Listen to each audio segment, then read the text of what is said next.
Assalamualaikum warahmatullahi wabarakatuh. Perkenalkan, saya Bu Lilis Hidayati, guru mata pelajaran PAI dan Budi Pekerti. Sebelumnya, Ibu ucapkan selamat datang dan selamat bergabung di SMP Negeri 1 Bareng, sekolah kita tercinta. Semoga kalian semua menjadi siswa-siswi yang selalu berprestasi dan sukses. Untuk hari ini kita akan membahas tentang materi PAI dengan tema Semua Bersih Hidup Jadi Nyaman. Kita masuk pada materi, yakni materi toharo. Toharo itu adalah artinya bersih, dan kebersihan itu adalah sebagian dari iman. Selanjutnya kita masuk pada peta konsepnya. Peta konsep toharo yang pertama adalah mempelajari dan memahami ketentuan toharo. Yang kedua, mempraktekkan tata cara toharo. Yang ketiga, mempelajari dan memahami hikmah toharo. Yang keempat, mengamalkan perilaku dalam kehidupan nyata atau kehidupan sehari-hari. Nah, tujuannya kita mempelajari kali ini adalah semoga kita semua, khususnya kalian siswa-siswi kelas 7, bisa memahami 4 peta konsep yang telah Ibu bacakan tadi. Bukan hanya memahami, tapi juga mengamalkan. Kita masuk pada materi atau pengertian dari toharo. Toharo berasal dari bahasa Arab yang berarti bersih atau suci. Pengertian toharo secara bahasa adalah an-nadhafatu, yang artinya bersih atau suci. Sedangkan menurut istilah, toharo adalah membersihkan diri, pakaian, dan tempat dari najis dan hadas, sehingga seseorang diperbolehkan beribadah yang ditentukan harus dalam keadaan suci. Ingat, di sini kalian garis bawahi dari tempat najis dan hadas. Kita masuk pada pengertian najis. Najis itu apa sih secara bahasa?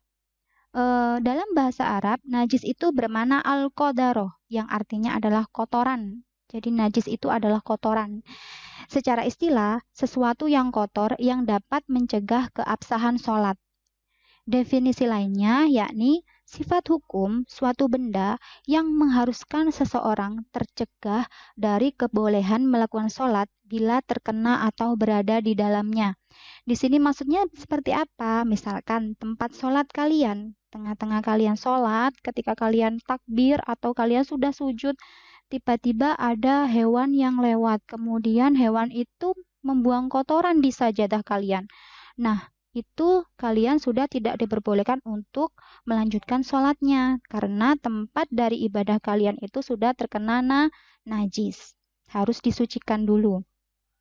Selanjutnya, pembagian najis. Nah, ini ada 3 macam hadis yang perlu kita ketahui agar kita bisa tahu bagaimana cara mensucikannya. Karena beda macam itu beda cara mensucikannya. Yang pertama itu adalah najis mukhafafah. Najis mukhafafah ini adalah najis yang ringan. Najis yang ringan itu cara membersihkannya cukup dengan memercikkan air di bagian yang terkena najis. Meskipun bekas najisnya masih melekat. Contohnya itu seperti apa? Contohnya, air kencing bayi laki-laki yang masih menyusu. Menyusu di sini adalah masih makan atau masih meminum air susu ibu murni, tidak kemasukan makanan lain ya, belum bubur. Nah, itu cara mensucikannya hanya memercikan air gitu. Caranya misalkan di sini ada adik kalian yang punya adik laki-laki misalkan baru lahir, kemudian dia kencing di rok sampean, itu hanya memercikkan saja itu sudah suci, karena dengan syarat bayi laki-laki itu belum mengkonsumsi apapun kecuali air susu ibu atau ASI. Nah, untuk yang kedua adalah najis mutawasitoh. Najis mutawasitoh ini tergolong najis pertengahan. Nah, bagaimana cara membersihkannya? Ini sedikit lebih berat daripada hadis yang pertama tadi, yakni dengan cara mengguyurnya sampai bersih atau menggosoknya dengan tanah atau benda yang lain. Yang penting itu najisnya harus bersih dulu. Harus bersih dulu, kalau sudah tidak ada baru disiram air, nah itu sudah suci. Gitu caranya untuk membersihkan najis mutawasito ini. Tergolong apa saja najis ini? Yakni segala sesuatu yang keluar dari lubang depan dan lubang belakang baik manusia ataupun hewan, kecuali air mani manusia. Kemudian muntahan, darah, bangkai, kecuali bangkai manusia, jelas, belalang dan ikan. Dan yang terakhir, minuman keras yang cair. Itu juga najis mutawasito. Jadi harus dibersihkan dulu, disiram. Kemudian kalau sudah bersih, ainiannya tidak terlihat, barangnya tidak terlihat, itu sudah dinyatakan suci. Kemudian yang ketiga ini adalah tergolong najis berat, yakni najis mughalladho. Nah, cara membersihkannya harus lebih berat dari yang pertama atau yang kedua tadi, yakni dengan cara mencucinya sebanyak 7 kali dan salah satunya dicampur dengan tanah atau pasir. Contoh najisnya adalah air liur anjing dan babi. Misalkan mungkin di sekitar rumah kalian ada anjing. Nah, ketika tidak sengaja lewat, air liurnya anjing itu menempel di baju kalian. Bagaimana cara mensucikannya tadi di baju kalian? Nah, itu dicuci sampai 7 kali. Nah, salah satunya itu dibersihkan dengan tanah atau dicampur dengan tanah atau pasir ya. Seperti itu. Jika sudah terlaksana 7 kali tadi cucian, maka itu sudah dinyatakan suci dan pakaian itu boleh digunakan untuk sholat atau ibadah yang lain. Jika belum, maka tidak boleh. Baju itu tetap berhukum najis. Selanjutnya, kita masuk ke hadas. Apa sih hadas itu? Hadas adalah keadaan tidak suci pada diri seorang muslim yang menyebabkan ia tidak boleh sholat, tawaf, dan lain sebagainya. Pembagian hadas itu ada 2. Yang pertama, hadas kecil.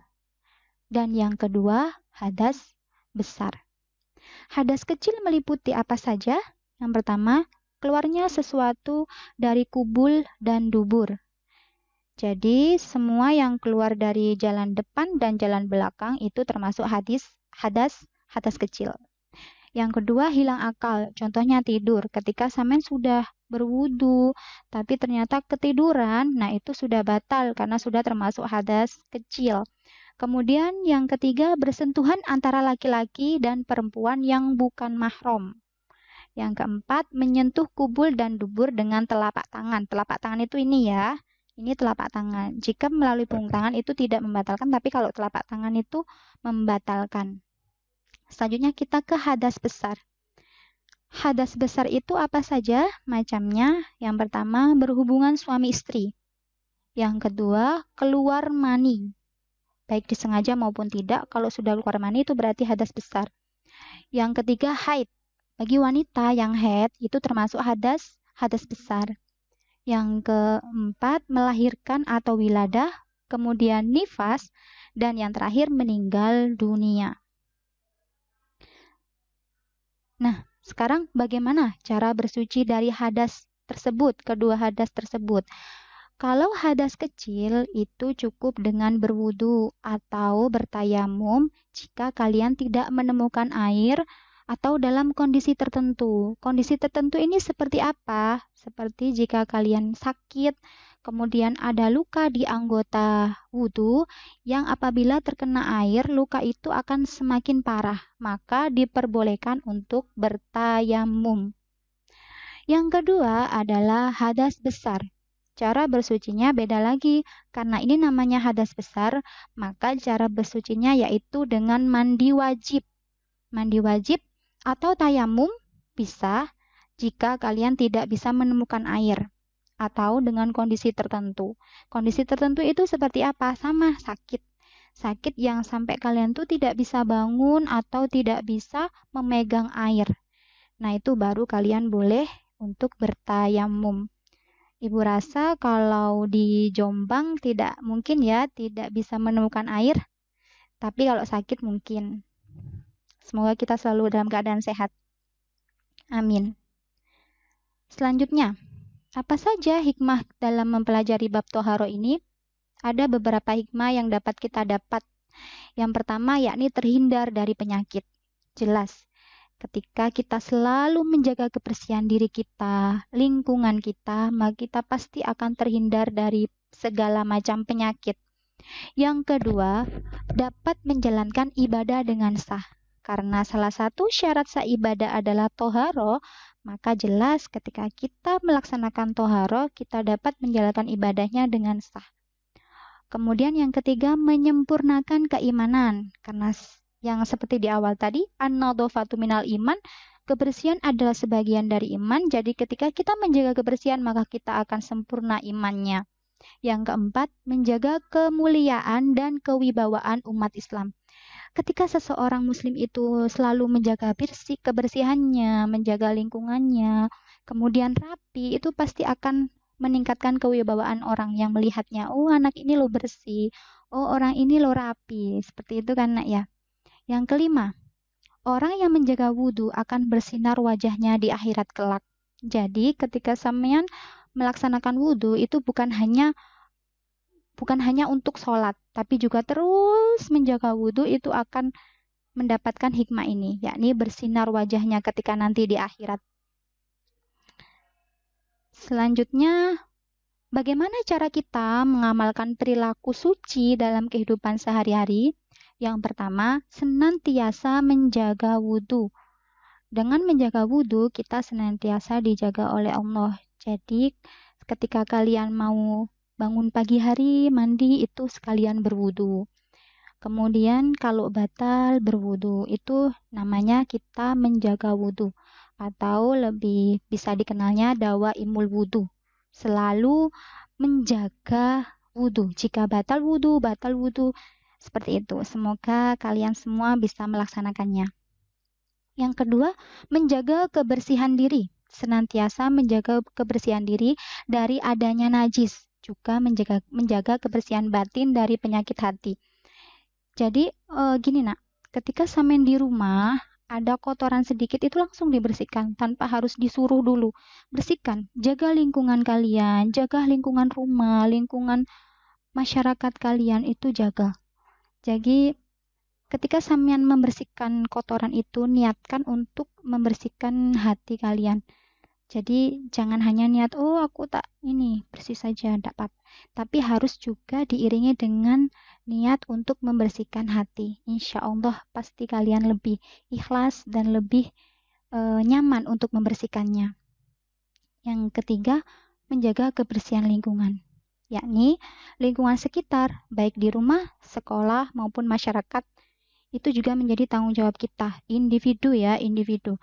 Jadi jangan hanya memberikan perintah, oh kamu harus menjaga, tapi lakukan dulu. Amalkan dulu pada diri sendiri, seperti tidak membuang sampah sembarangan, kemudian jika ada kotoran langsung diambil, maka nanti yang lainnya pasti juga ikut-ikutan, karena kebersihan itu adalah tanggung jawab kita semua. Kemudian yang terakhir, menerapkan protokol kesehatan. Seperti yang kita ketahui bersama, saat ini kita berada pada keadaan pandemi COVID-19 yang sangat meresahkan ya, tapi tidak perlu dibuat stres karena itu akan menurunkan imun tubuh kita. Agar kita bisa menjauhkan diri dari virus ini, maka hendaknya kita senantiasa menerapkan protokol kesehatan yang telah ada dan telah ditentukan oleh pemerintah, seperti selalu mencuci tangan, kemudian memakai masker, dan menjaga jarak. Semoga kita semua dapat terhindar dari virus-virus yang berbahaya dan selalu diberikan kesehatan oleh Allah Subhanahu wa Ta'ala. Akhir kata, semoga apa yang kita pelajari hari ini dapat bermanfaat untuk kita semua, khususnya kalian siswa-siswi SMP Negeri 1 Bareng kelas 7. Ibu akhiri, Jika ada pertanyaan, silahkan bertanya kepada saya ataupun guru yang bersangkutan lainnya. Wassalamualaikum warahmatullahi wabarakatuh.